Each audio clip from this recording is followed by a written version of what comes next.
Well, look at that. We finally got our own theme music for our Olympic lives. One of the best musical compositions they've ever created. When they hear this, you guys know what time it is? Yes. It's Olympics time. It is Olympics time. Thank you guys so much for joining us. This is our second week doing this. We had fun last week. We did. Yeah. We learned a few things last week, and we're going to learn a little more today about two spectacular athletes. Yeah, absolutely. I'm Jala Washington, for those who don't know, weekend morning anchor here at KXAN, as well as a reporter weekday, and I'm also going to be the Olympic correspondent for KXAN, covering the games this summer. Going to this Paris. This guy here He's needs going no to introduction. Paris, France, and I'm going to Paris, Texas. We got a lot to talk about today. Yeah. Last week, we actually had a ton that we talked about. Today, we're going to focus more specifically on one or two athletes based off of some stories I've been working on. So, you know where I'm starting? I think we're going to start in track and field because that's something that you like. I love track and field. So a couple of weeks ago, I had the opportunity, Rich, to sit down with two spectacular athletes who are trying to qualify for Paris 2024. One of those athletes, that is Akelia right there. She is from Jamaica originally, but she's training at UT, attending UT, and she is hoping to qualify for the games this summer. When I was out there for practice, I just want to tell you guys a little bit of background about Akelia. She is hilarious, and you can kind of hear the music underneath. She was like really just like light and excited at practice this day, and one of the media relations people was telling me how they're like, wow, like, she must be feeling good. We don't ever really see her like this active and whatnot. Other athlete, we just showed you him, that is Leo. He is from Germany, and he is also going to be trying to qualify for the games. But as you can see, they are, I mean, look at how fast she is. So she's a runner. Yes. All right, so that's her specialty. Yes, correct. So Akelia, she specifically, her position is jumps. Leo, he is a combined athlete, which means he does it all. He does the hurdles, he does the sprints. He's just, you know, first of all, so in shape, like, it's not even funny. Like, that video doesn't even do justice how in shape he is. You can see him kind of training, doing some of his hurdles there. My goodness. Really a big name in the sport. He actually broke he's broken several records, not just for UT, but for Germany as well. So he's going to be representing his country, hopefully, if he can qualify for the Paris Olympics, as well as Akelia trying to represent Jamaica. Is he trying to qualify for more than one event, or is he just concentrating on one event? No, so being a combined athlete, you do it all. So when you qualify, that's sort of how it works out. But I'm learning so much about track and field and really all of these sports as I'm doing these stories. But we're going to bring you Akelia's story first in a few weeks. She's got a really sweet story, just, you know, growing up and being raised by strong women in Jamaica. And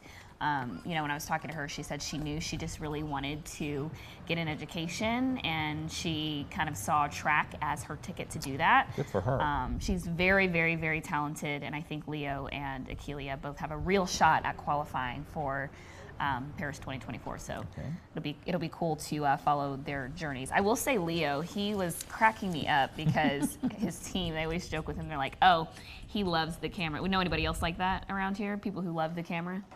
No, I'm talking about you. He's like you. He loves the camera. He loves the spotlight, rightfully so as a superstar. Okay. But yeah, he was funny to sit down with because he was just kind of talking about being positive and really how being lighthearted kind of helps carry him in the sport, and, you know, just being able to have a good time with it. I mean, there's a lot of pressure when you're an Olympic athlete trying to qualify, or when you're trying to become an Olympian, trying to qualify for the games. So being able to kind of just keep that light spirit throughout it all, and, you know, have fun with social media and kind of get your name out there. And I think that, it kind of just adds to all of it. Do you have a favorite event in particular to watch when it comes to track and field?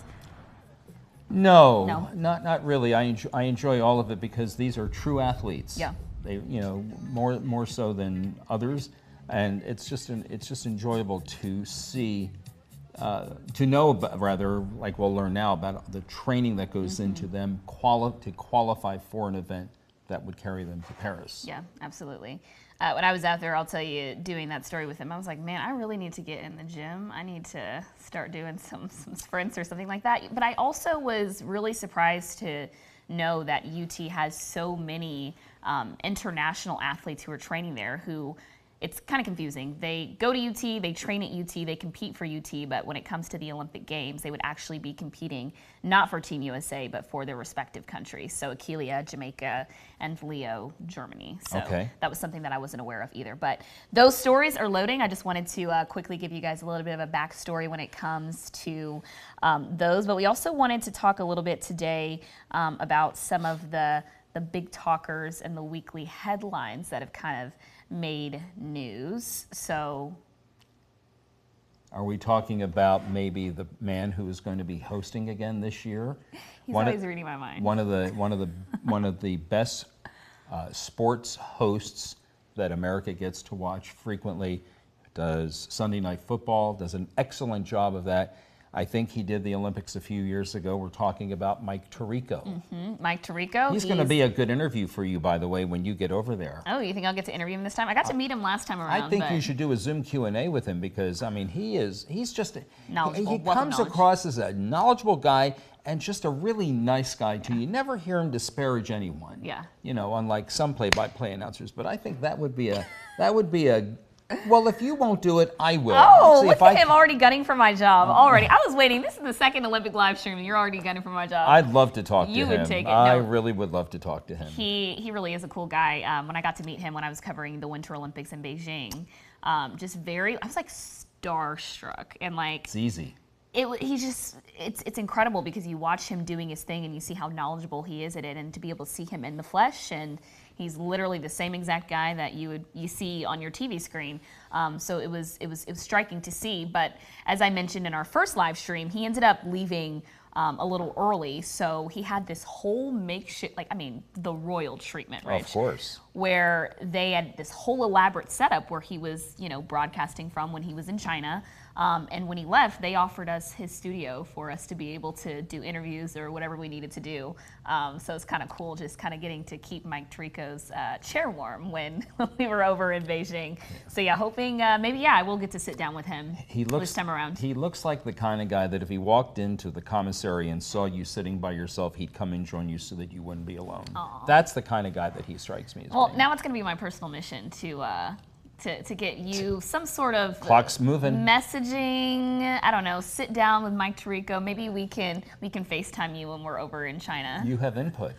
You have clout. Use oh it. My gosh, I have clout, Use it. ladies and gentlemen. I have clout. Okay, we're getting off track here. Okay, all right. This is why Rich and I, it's dangerous when we're unscripted. So Mike Tirico, they announced that he is going to be hosting the opening ceremony, but it is not just Mike Tirico. Okay, let's roll some of the video that we want to show you. Kelly Clarkson. Yes, love Kelly Clarkson. Of course, most of us know Kelly Clarkson from her time on American Idol, and from there she is obviously just risen, and she's got her own talk show now. She's going to be joined by Peyton Manning. Peyton Manning has a special place in my heart. Why? Because Colts. The Indianapolis Colts, where I'm from, he was our longtime quarterback, and then of course there is Mike Tirico. So all three of them going to be co-hosting the Paris 2024 Olympic opening ceremony. Another big headline this week, they're calling it, as you see there, Super Saturday. There are going to be a number of sports, as of right now, as they're scheduled, taking place on the same day, which is really exciting for fans who are going to be in Paris. My parents are some of those fans.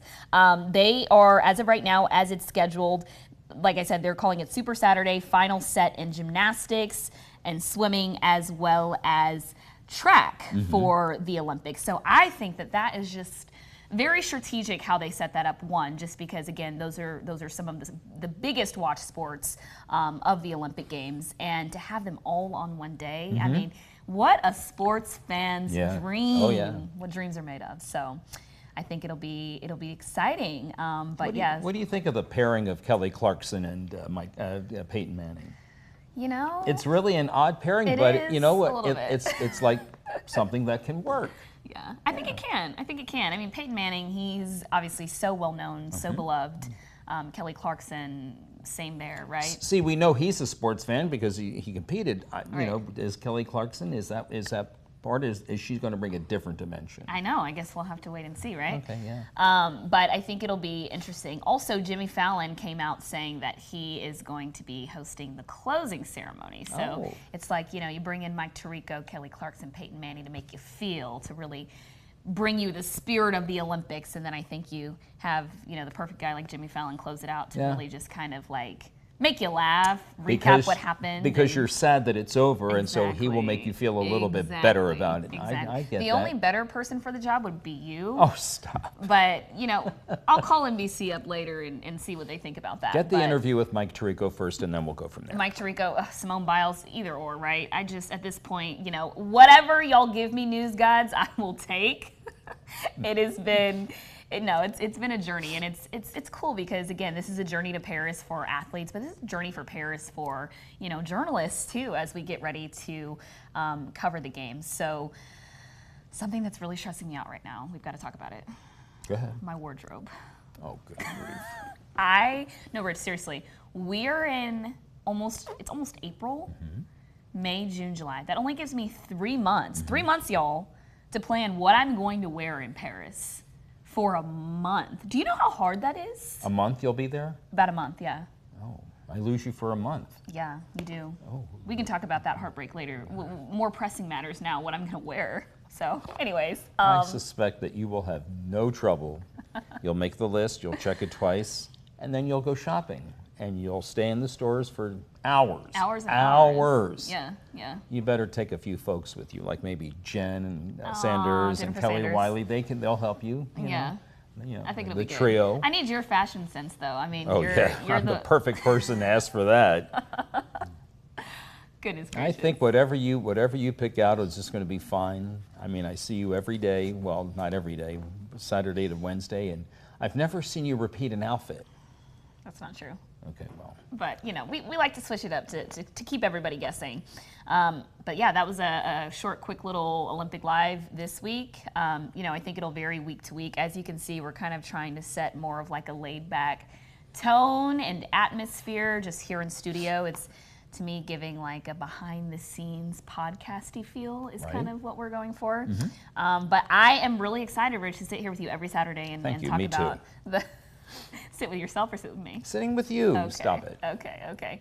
But yeah, y'all, we hope that you keep tuning in. Again, send me, if there's anything you guys want to know about a particular story that I'm working on, any more behind the scenes content that you want to see. We're really kind of building this thing from the ground up. So looking forward to it. I'm going to be introducing you guys to many more athletes. We've got boxers, we've got break dancers, we've got, a lot of talented athletes here in Central Texas and Texas as well. Matt Barnes did the story this morning on our show this morning on a boxer in Cleveland, Ohio. Cleveland rocks. Yeah, she was fantastic. So thank you all so much for tuning in. We got our theme music ready and going. So I'm excited, and I hope y'all are too. And we appreciate y'all for joining us. Thank you. On cue. You want to sing it?